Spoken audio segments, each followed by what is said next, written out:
Ito naman yon. May office dito. Parang doon sa ano mo, sa Yes. Parisan mo, may office din. Hindi, yung bago kong business, ito yung office. Okay. Tapos sa parisan ko, dito na din. So, ayan siya. Pasok ganda kayo. naman. So, ayan. Wow. Ito yung bago kong mga business ngayon. So, ito yung, Okay.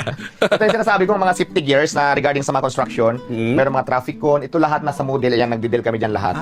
Oo. Paano mo na-discover tong business na to? Kasi di ba, nagtrabaho din ako sa construction. So, Okay. kaya may knowledge ako dyan sa mga safety gears. Kaya ito yung naisip kong business. Kasi ang alam ko, itong business ang kahit na hindi siya mabili ng ilang araw, hindi siya masisira. So, yun. Ang order dito ay bultuhan. Parang kung sinong gusto mag-order, mag-Gmail lang kayo sa Gmail namin sa DGB Safety Works Trading. So, doon yung transaction. Tapos, i-deliver namin doon sa lugar nyo. Halimbawa, isang bolto na safety shoes, mga ganyan ang order nyo. So, i-deliver namin sa inyo yan. So, kami na mismo mag-deliver. So, yun, mga product na yan. Sa mga construction, no? Sa mga construction. Pero legal yan kasi may mga permit tayo. Ito yung mga permit natin. Yun. Ito. Pero mga permit. Dito sa business na to, kumikita ka na ba rito? Actually, bago pa lang, pero may mga orders na kami dyan. Okay. So, ang order kasi dito, kailangan, kasi dumadaan din kami dito sa biddings eh. Yung mga halimbawa, may mga supplier din na, mayroon kaming isang kumpanya na pagsusuplayan. So, may biddings. Ang kagandahan dito kasi, competitive naman po yung ating mga prices. Kaya, laban din. So nakita ko rito, executive officer ka?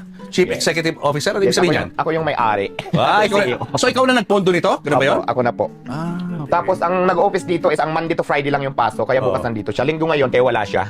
So hindi ka na masyado nagpo-focus sa restaurant? Yes, kasi aside from dito, mayroon pa akong ibang business. Siguro hindi ko na i-flex kasi hindi naman kailangan. So, meron akong ibang source of income bukod doon sa parisan ko. Pero yung parisan ko, syempre, hindi naman katulad nung dati na sobrang dami ng tao na kumakain. Pero may kumakain pa rin naman. At hindi ko pwede yun iwala kasi yun yung trademark ko.